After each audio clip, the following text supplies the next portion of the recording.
This place is awesome.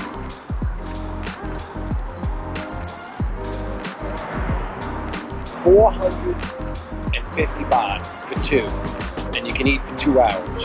That includes drinks, not alcoholic. Insane and awesome. Food's fresh. You cook it at the table. I'll post a video.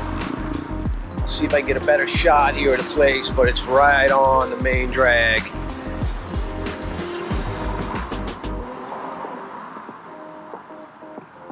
By the way, the place gets really popular, so get here at like 5:30.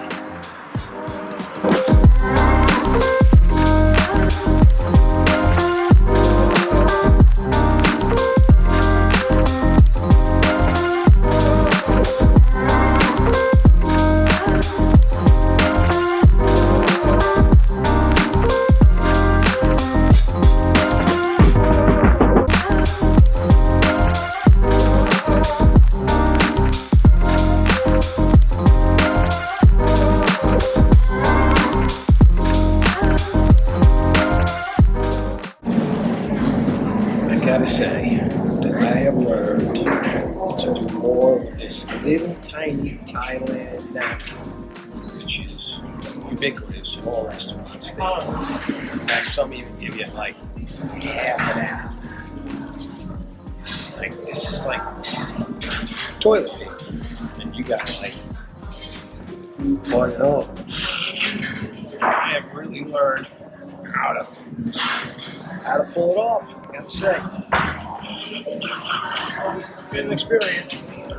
Now I know we waste a lot of paper in the US. You can do it with a half sheet. Okay, so I've had some people ask me about the power here in Thailand. As you can see, well, I'll show you. That's a standard US plug, and it goes in the Thai plug, but it also takes the Asian version, plugs right in. You definitely want to take a plug strip for all your devices, and to get cleaner power, I have plugged in some things and they have been Also, you're going to want to buy water. Nobody here drinks the water. We use it for cooking and drinking. Good morning, everyone. Thought I'd spend a few minutes talking about spending money in Thailand, since it is a little different than many of the places I've been. They pretty much don't take any US dollars. I mean, the few places I've asked said no, so I just stopped asking. But once you land at the airport, whatever airport you're gonna land, just get a small amount of Thai baht at the airport just to get you settled in. And once you're settled in, you can look around for the best exchange rate. I will also say that when you are exchanging your dollars, I have gotten better rates for $100 bills versus $20 bills. Do not ask me why, and this was at a bank. So it's probably best to come here with $100 bills. Also, I did have a bank reject some of my $100 bills because they were not in pristine condition. They had a mark on them or something to that effect. So you're gonna want brand spanking new bills from the bank. Also, you're gonna need this. Every time you do anything with currency exchange, they're gonna want a copy of your passport. It's really a pretty good idea here to carry it around all the time.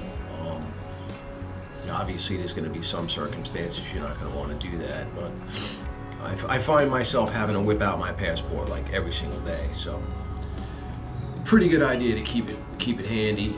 They do take these, you know, credit cards.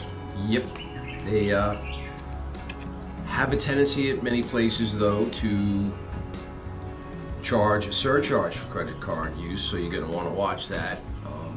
And also, some of the really good value places like restaurants do not take credit cards. Another thing I would say is you don't want to exchange too much at a pop. I mean, it's 34 to 1, so you know, if you did $1,000, that's 34,000 baht. It's quite a wad of cash. So I generally only do about $200 to $300 at a time, so I don't have all this giant wad of Thai baht to conceal in my person or worry about carrying it around. So yeah, once you get some Thai baht, you're gonna get lots of these $1,000 notes, and they're very handy. I would recommend getting a lot of them. Then they have 500s, they have 100s, I don't have one on me, 20s, I think 20 is the lowest they go, and then it goes to coin. You have a $10 baht coin, a 5, a 2, and a 1. So yeah, definitely get a lot of these 1,000 baht notes. You know, you go out to lunch with your girl, it's gonna be 400 or 500 baht, so half of one of these notes gone.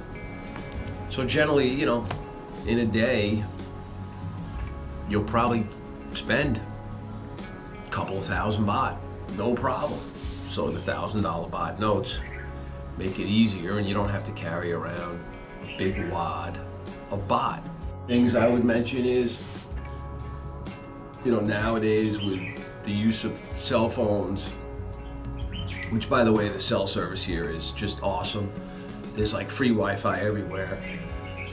And you want to try to use that as much as possible so you don't burn up whether you bought a phone card here in Thailand or yours works from America, which mine does, but you don't want to call the US on it since it's 25 cents a minute. But there are apps you can use like WhatsApp, and Line is a big one here in Thailand where you can call over the internet for free using Wi-Fi. And I do recommend having some kind of a VPN, you know, security on your phone and on your laptop, or you know, whatever devices you're using to connect to the internet. Oh, there are some apps here in Thailand you're going to want to use.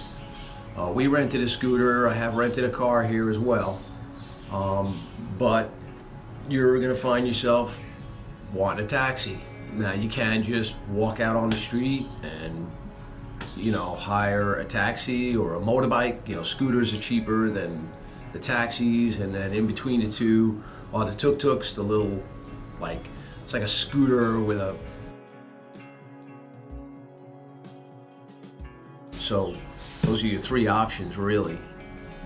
But anyway, what I did was I downloaded an app called Bolt.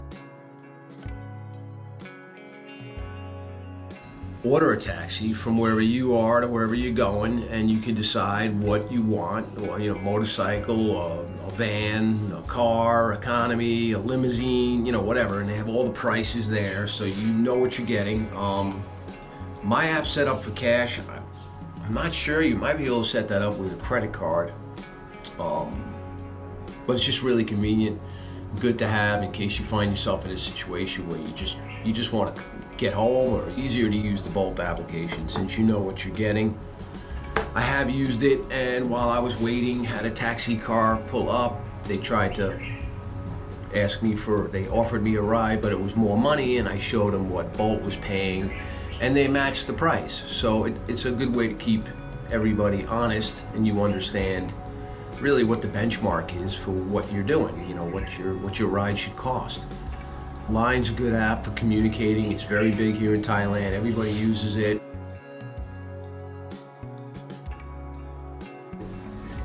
They have QR codes on it, so you can literally just scan somebody's QR and you have their line information, and they can do the same for you. Since numbers are a little strange here, sometimes they're 7 digits, sometimes they're 8 digits. So I just use the QR codes, and they're in my phone.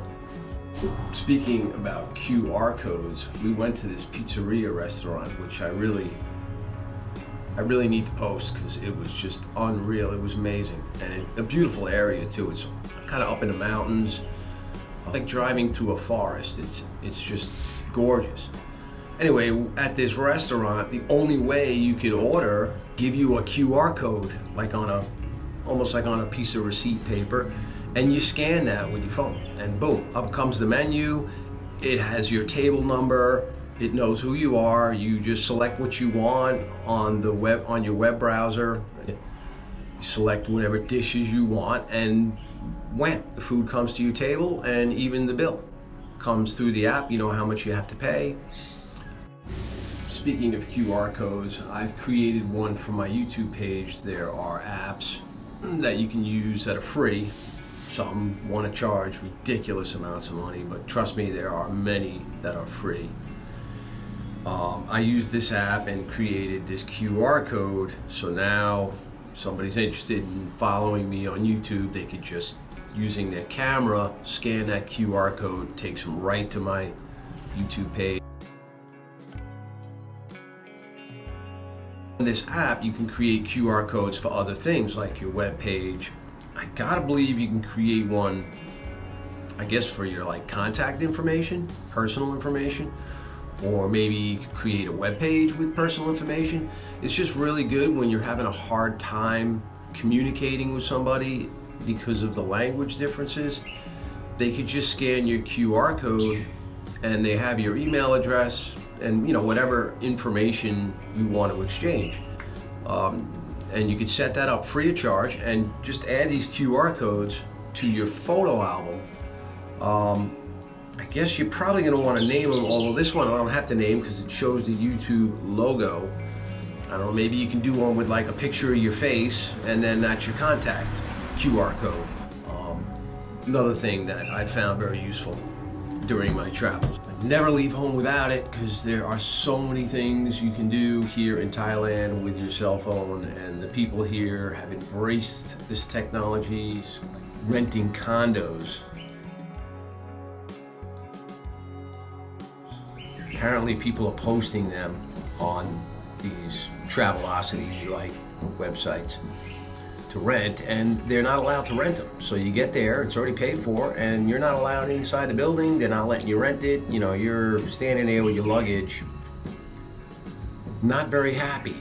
This happened to me on my first trip, second hotel.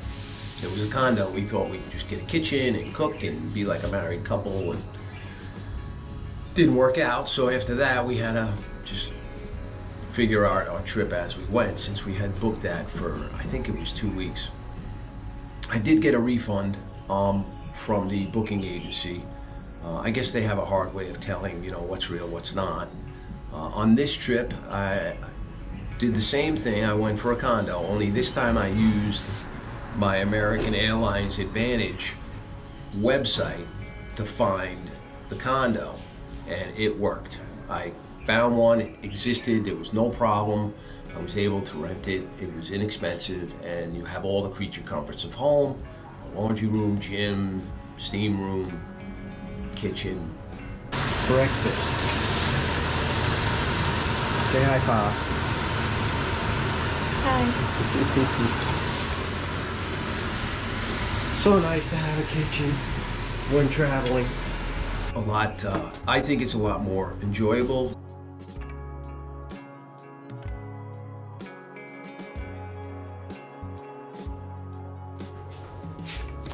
All right, well, you don't need a bidet because in Thailand, everywhere you go, they have this. And this does this. Yep. Now, that doesn't mean you want to shower over the toilet. I'll see if I can do a demonstration without getting too intense. So you can just kind of hold that right in there and just... Amazing.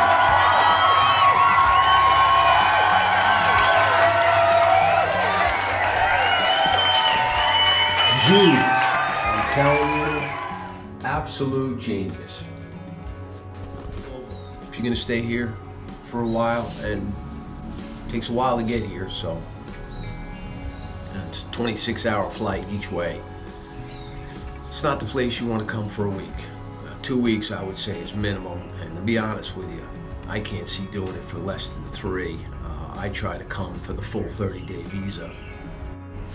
Also, for iPhone users, I have Google Maps and iMaps. I think it's iMaps, or the map app that comes with the iPhone.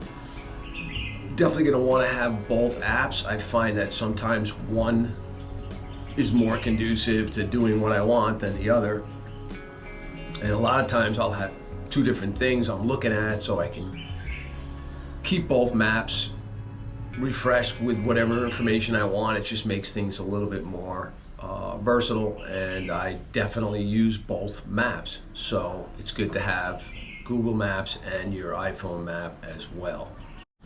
Another very useful app that I use every single day, many times a day, is the iPhone's translation app.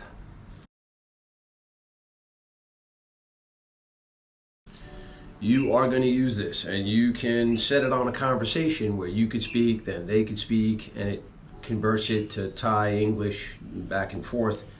Extremely useful. I have used other translation apps and it got me in trouble, so this one seems to be working pretty good. I'm pretty sure you can download the Thai language on your phone, because I think it uses the internet to translate. So if you don't have an internet connection, it might not work. Or if you have a bad one, it'll work slowly. So pretty sure you can download the language of your choice. Haven't done that yet, but something I definitely want to do. Oh, Google Earth. Gotta love Google Earth. Can really zoom into some areas and see, the landscape, what's actually there. I've used that quite a bit. As you've seen in some of my videos, you can really tell what you're going to see, where you're going, before you get there. Okay, so we're going to be heading to Bangkok in a few days. I just wanted to point out that we're going to be taking the train. They have like sleeper trains that go from Chiang Mai to Bangkok, which is going to be really cool. Get to see the countryside. I'm going to try to take some video and post some stuff. I just had a little bit of a bad taste in the, I guess you call the commuter flights from Bangkok to Chiang Mai. By the time you leave for the airport, check in, the process we all go through in the States, it's about 4 hours. Then you land, get your bags. It's about a 5-hour deal, and although it's not expensive, it's still about $100. The train is about $80. However, you don't have to go through security where they take away, because my wife doesn't check in a bag, she does only carry-on. So everything in her bag is subject to going through the security scanners. So every time she does it, they take away her shampoos, all her handmade cosmetics, and she's left in tears. So we're going to avoid that and take the train so nobody gets anything thrown away, and it's a little cheaper, and you know what? I think it's going to be kind of neat. I've done train rides on Amtrak in the U.S. From New York to Florida, and that was kind of fun. It's been a long time, so I'm looking forward to that, and I will try to post a video on it. So peace, everybody. Enjoy your travels.